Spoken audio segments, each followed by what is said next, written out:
Salut mes petits gaziers. Vous avez la grosse patate aujourd'hui. Vous avez vu, j'ai déposé le blouson.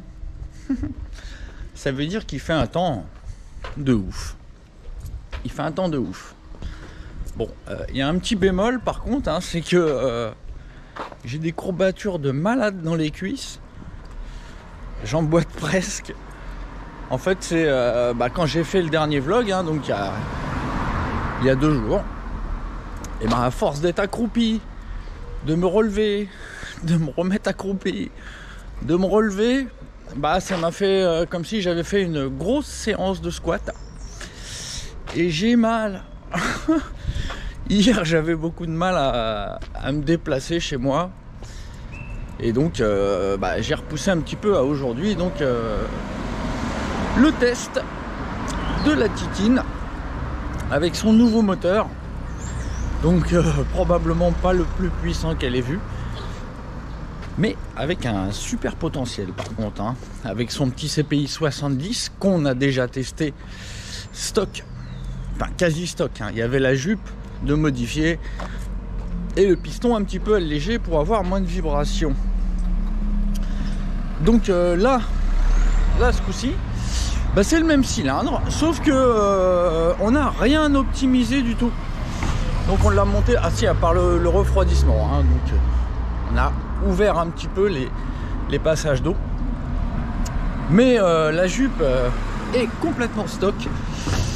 La jupe arrière, hein, pour ceux qui connaissent, hein, très souvent on la raccourcit pour laisser le passage au gaz frais, sur Peugeot en tout cas. Donc là, non seulement la jupe est complète, mais en plus là le moteur, je l'ai monté en bielle 76. C'est-à-dire que le cylindre est plus bas de 4 mm que le moteur précédent à cylindre CPI. Donc on a vraiment un mur face au clapet, donc c'est vraiment pas l'idéal. Surtout avec les Carter Boost, hein, qui ont une admission particulièrement optimisée. Mais c'est pas grave. Donc aujourd'hui on va aller se faire un petit tour avec la pétoire. Bon, je sais pas si j'ai pas été un peu trop optimiste de sortir en chemise, il fait quand même pas très chaud. Mais bon, c'est pas grave. Je claquerai un peu des dents dans le casque. Je vous dois bien ça. Mes petits boosters. Donc voilà, je m'attends à un moteur qui va être très souple à bas régime, très coupleux.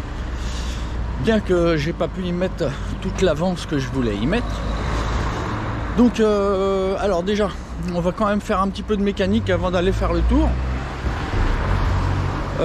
Parce que là j'ai un... En fait, là pour le T665, j'avais monté les mâchoires d'embrayage légères.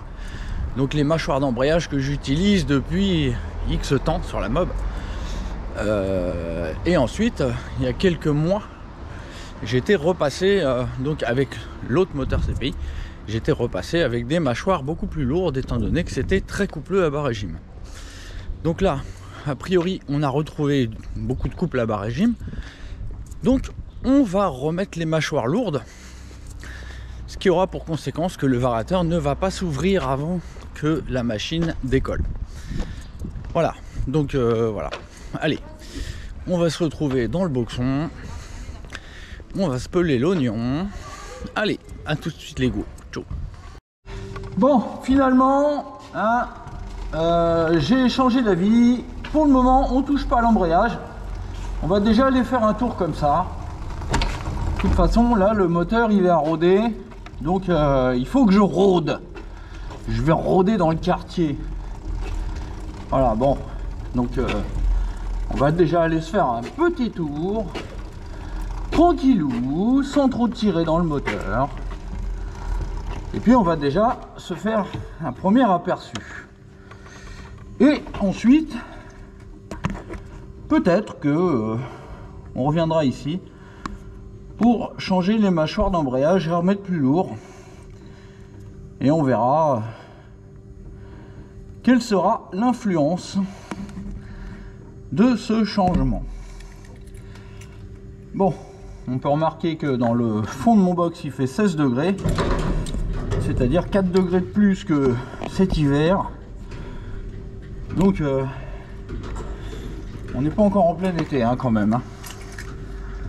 Bref, donc allez, on va aller voir ce que ce petit moteur a à nous dire. Hein, comme je vous dis, hein, c'est tout bouché de partout, donc faut pas s'attendre non plus à un avion. Mais je pense que ça marche pas mal quand même. Allez, on va voir. Oh, j'ai mal aux cuisses, un truc de fou.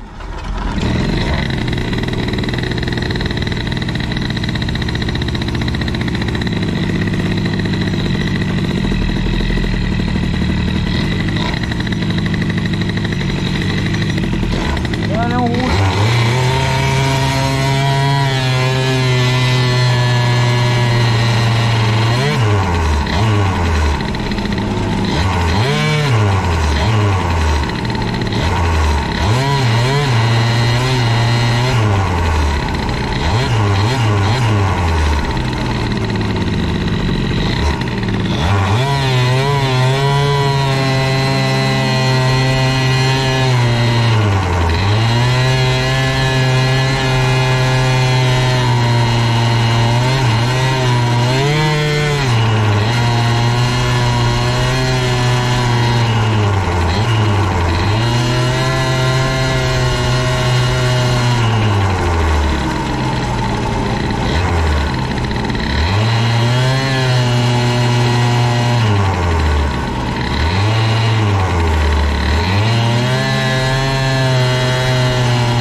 Bah, ça va, hein, c'est pas catastrophique.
évidemment en ville, hein, classique, la température grimpe, hein. Ça refroidit pas beaucoup entre les bagnoles.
Hop là.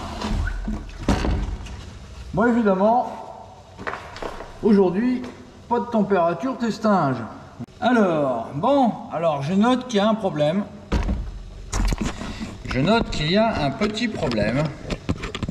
Et c'est très probablement pour ça que la température est montée si haut. Je sais pas si vous entendez, mais la pompe à eau cavite. C'est-à-dire qu'il y a de l'air dans la pompe à eau. Il y a de l'air dans la pompe à eau et donc l'hélice brasse de l'air, brasse du vent. Écoutez, voilà, ça brasse de la flotte, ça brasse de l'air.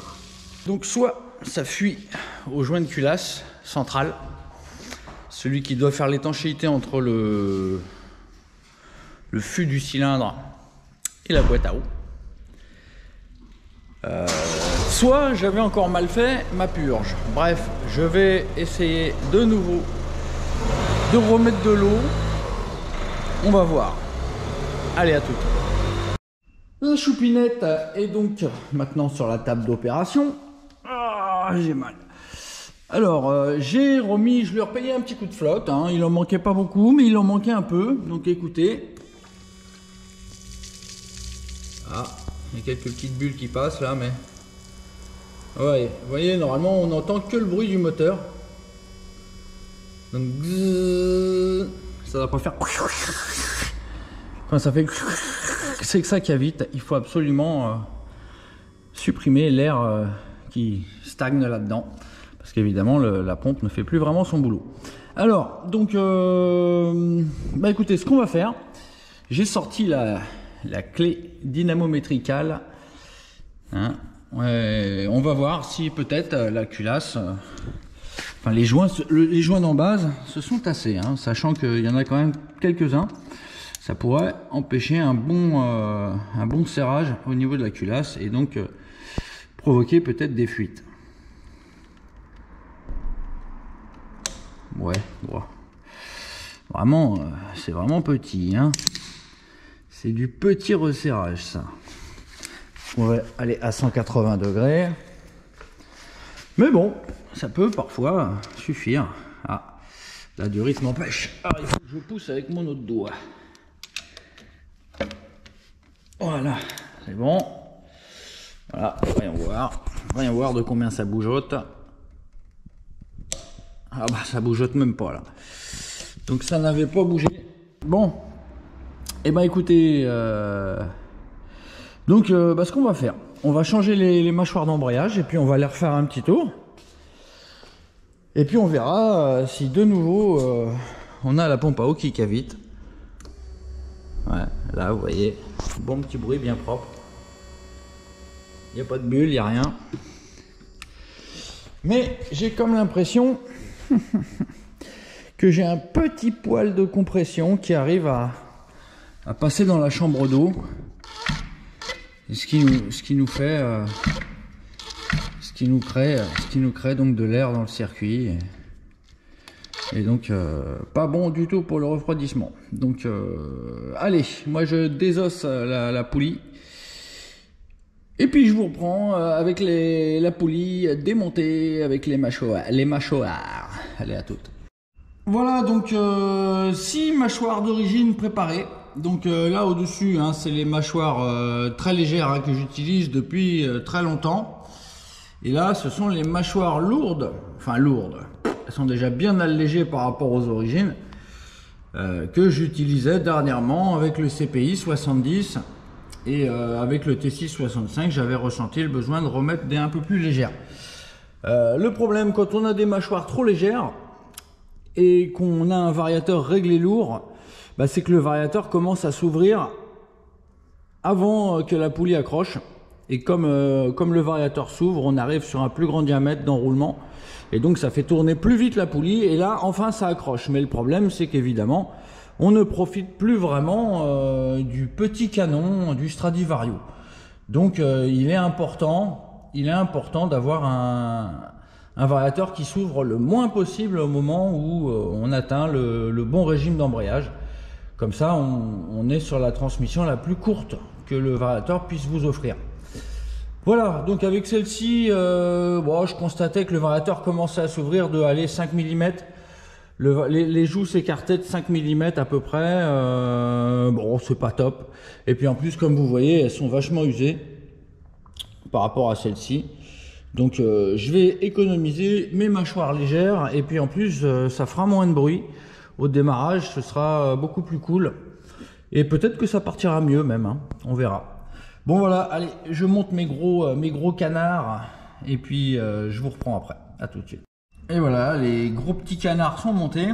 Donc j'ai sorti le nettoyant fin. Bien pratique pour se laver les mains au boxon des fois, hein, quand on est vraiment bien crado des doigts.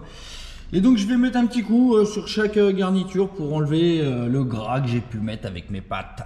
Allez, ensuite j'enquille et on se fait un petit démarrage pour voir ce que ça donne au niveau de l'ouverture du vario en freinant du frein arrière. Voilà, allez, à tout de suite. Bon voilà, tout est en place, donc allez, on va se démarrer la nénette. Hop, et puis on va voir ce que ça donne.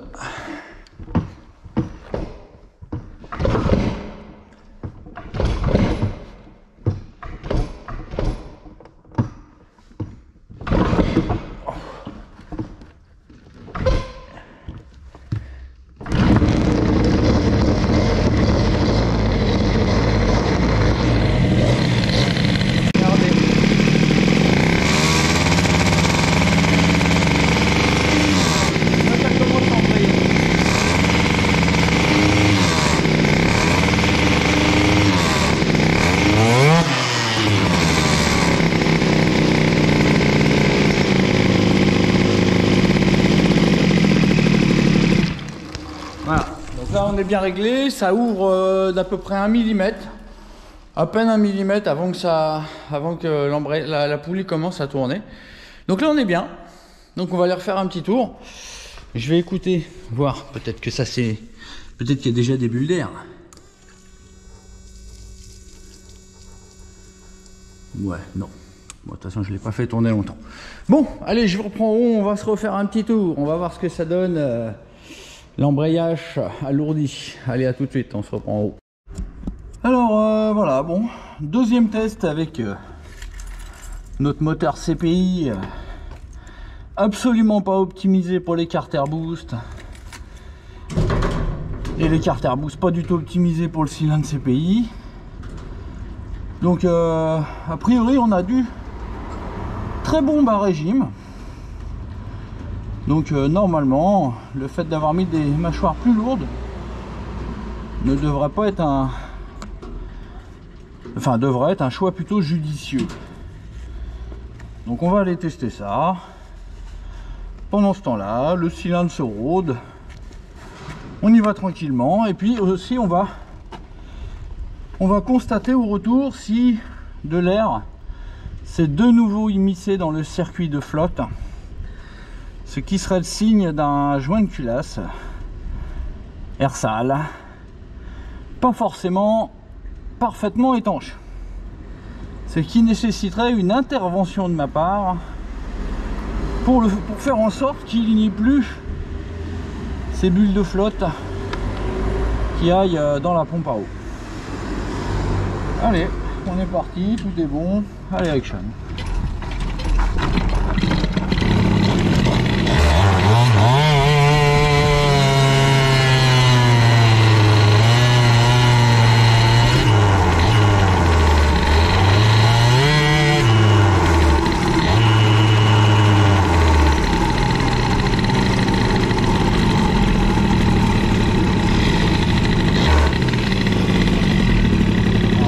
Le démarrage a l'air beaucoup plus sympa.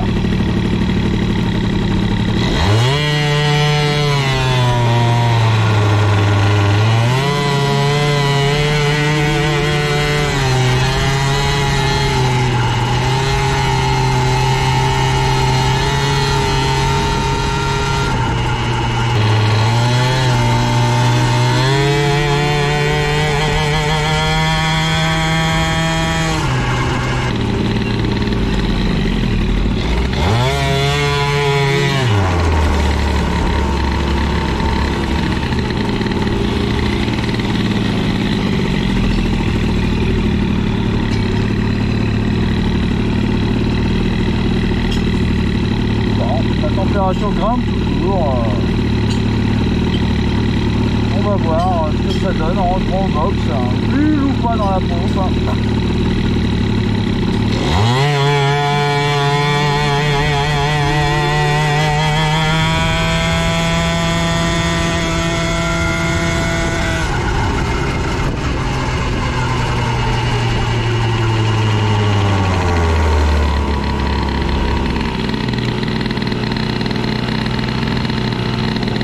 Ça marche très correctement quand même. Hein. Bon, l'autre CPI marche quand même plus fort, hein, c'est certain.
bon.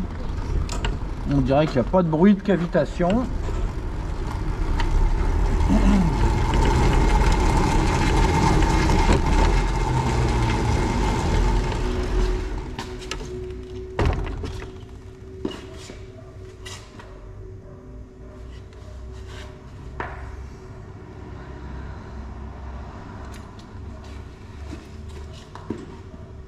Eh ben non. Apparemment, il n'y a pas de problème au joint de callus. Pas de problème au joint de callus, apparemment. Le circuit a l'air d'être rempli uniquement de flotte. J'éteins tout ça, hein, parce que les piles, ça dure pas longtemps, les batteries là. Voilà, donc non, apparemment tout y va bene. Tout y va bene, donc bah, on a fait un petit 81 km/h là où j'ai réussi à faire 96 avec l'autre CPI. Mais bon, hein, actuellement, vous avez pu voir, le contour ne dépasse pas 9500 tours. On n'est même pas à 10 000 tours. Donc, mais bon, on est en phase de rodage. Donc là, le petit CPI, bah, il a 10 km là. Il a 10 km. Donc on va attendre un petit peu. Déjà, je lui ai mis un petit 80 km/h dans le nez. Avec seulement 9500 tours. Donc le meilleur reste à venir. Ensuite, on essaiera de le régler pour prendre plus de régime. Donc on allégera un petit peu le variateur. Bon, la bonne nouvelle, c'est qu'on n'a pas de fuite au joint de culasse. C'est super. Et puis la carburation a l'air pas mal. Bon, le ralenti apparemment, bon, de temps en temps, elle me fait un petit calage. Mais bon, c'est toujours en rapport avec, a priori, l'avance. Et donc les restrictions qu'il y a dans le bas moteur. Hein, pour ceux qui comprennent mon charabia technique. Donc bah, peut-être qu'il faudra mettre un petit peu moins d'avance encore. Bon, le problème c'est qu'il faudrait que je décale le rotor cette fois-ci. Mais bon, c'est pas très grave, hein, le ralenti à 2200 tours, c'est pas non plus la fin du monde. Ça me va comme ça. Par contre, ça chauffe un petit peu. Ça a l'air de chauffer plus que l'autre.